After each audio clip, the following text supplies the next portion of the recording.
আপনি জাকাত শুরু করেন, ইনশাআল্লাহুল আজিজ আপনার সম্পদের বরকত আপনি দেখতে পাবেন, আপনার অন্তরে একটা প্রশান্তি পাবেন। এই জন্য আল্লাহ রসুল বলেছেন, সালাসুন মাং ফাআলাহুন্না ফাকাদ তাইমা তাআমুল ঈমান।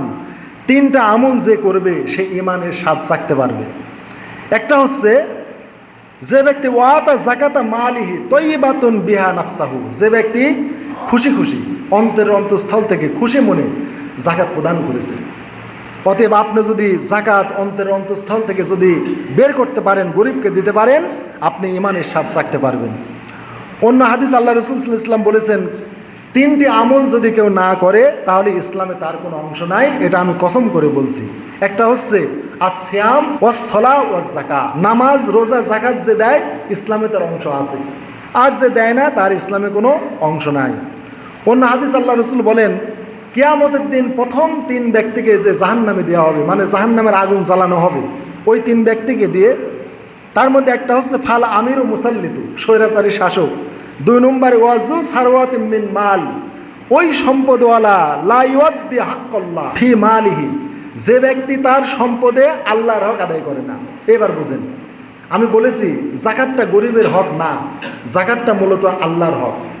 এজন্য আল্লাহ রাসূল বলেছেন যে ওই সম্পদওয়ালা জাহান্নামে যাবে এবং ওই সম্পদওয়ালাকে দিকে দিয়ে জাহান্নামের আগুন উদ্বোধন করা হবে। লা ইউদ্দি হাক্কাল্লাহি ফি মালিহি, যে তার মালে আল্লাহর হক আদায় করে না। তাহলে যাকাতটা কার হক? আল্লাহর হক। যদিও আমরা সমাজে বলি এটা গরিবের হক, আল্লাহর হক কিন্তু আল্লাহ সরাসরি নেন না, কিন্তু গরিবের হাতে দিলে এটা আল্লাহর কাছে চলে যায়। যাই হোক, 3 নম্বর হচ্ছে ওয়া ফাকিরুন ফাজুর, গরিব পাপাচারী ব্যক্তি। গরিব মানুষ কিন্তু পাপ করে। আমাকে গরিব বানিয়েছেন মানে আমি পাপ কাজ করতে পারবো না, এই জন্য তো আল্লাহ আমাকে গরিব বানিয়েছেন। কিন্তু তারপরে যদি গরিব পাপ করে তাহলে ওই গরিবকে দিয়ে কিয়ামত আল্লাহ জাহান্নাম উদ্বোধন করবে। আবার গরিব যদি গরিবানা হালতেই থাকে তাহলে সে আবার ধনীর চেয়ে 500 বছর আগে জান্নাতে যাবে। অতএব দরিদ্রের সুখবরও আছে, দুঃখের খবরও আছে। তাহলে যাকাত যদি কেউ প্রদান না করে তাহলে তার এই পরিণাম। যাই হোক, আল্লাহ তাআলা কোরআনের অন্যত্র আয়াতে বলেছেন, ওয়াল্লাযিনা ইয়াকনিজুনা যাহাব ওয়াল ফিদ্দাতা ওয়ালা ইউনফিকুনা ফি সাবিলিল্লাহ ফাবাশশিরহুম বিআযাবিন আলীম।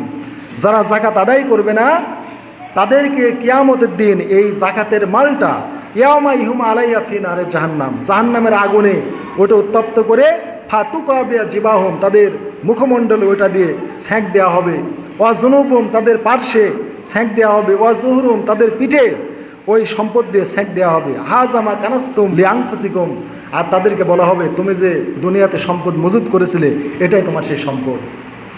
অতএব দুনিয়াতে যদি আমরা যাকাত আদায় না করি এই সম্পদটা কিয়ামতের দিন জাহান্নামের আগুনে তাপ দিয়ে যাকাত যে প্রদান করে নাই ওই ধনশালীকে ছ্যাঁক দেওয়া হবে, আর বলবে এটাই তো তোমার এই সম্পদ। এই জন্য মুফাসসিরে কিরাম বলেছেন এই 3টা অঙ্গের কথা কেন বলা হলো। গরিব যখন টাকা চায় তখন এই বড় লোকের মুখ শুকে যায়, এই লোকটা কীভাবে টাকা চাইতে আসলো, এত কি দান করা সম্ভব। প্রথমে মুখটা একটু বা কপালটা ঘোঁচায়, ভুরুটা কুঞ্চিত করে, এই জন্য প্রথমে মুখে ছ্যাঁক দেওয়া হবে ওই টাকা পয়সা দিয়ে।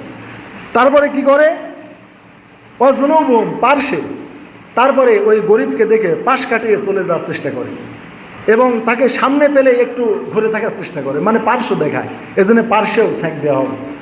অজুহুরুম পিঠে, তারপর ওখান থেকে পলায়নের চেষ্টা করে এবং গরিবকে পিঠ দেখায়, কেননা সামনে পড়লে আবার সাথে পারে, এই জন্য পিঠ দেখে দ্রুত চলে, এই জন্য পিঠে আবার মারা হবে।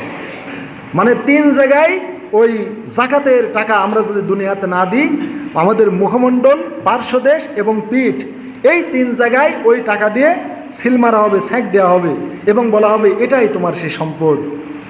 অতএব আজকে তুমি এইভাবে জাহান্নামের স্বাদ তুমি চাখো। এই জন্য হাজিরিন, আমরা যদি যাকাত প্রদান না করি আমাদের এই পরিণাম হবে। তাছাড়া যাকাত প্রদান না করলে এই দুনিয়াতে নগদ একটা গজব নাজিল হবে। সেটা হচ্ছে আল্লাহ রাসূল বলেছেন, কোনো সম্প্রদায়ের মানুষ যখন যাকাত প্রদান করে না আল্লাহ তাদের অনাবৃষ্টি দেন, ওই রাষ্ট্রে খরা হবে, কোনো বৃষ্টি হবে না।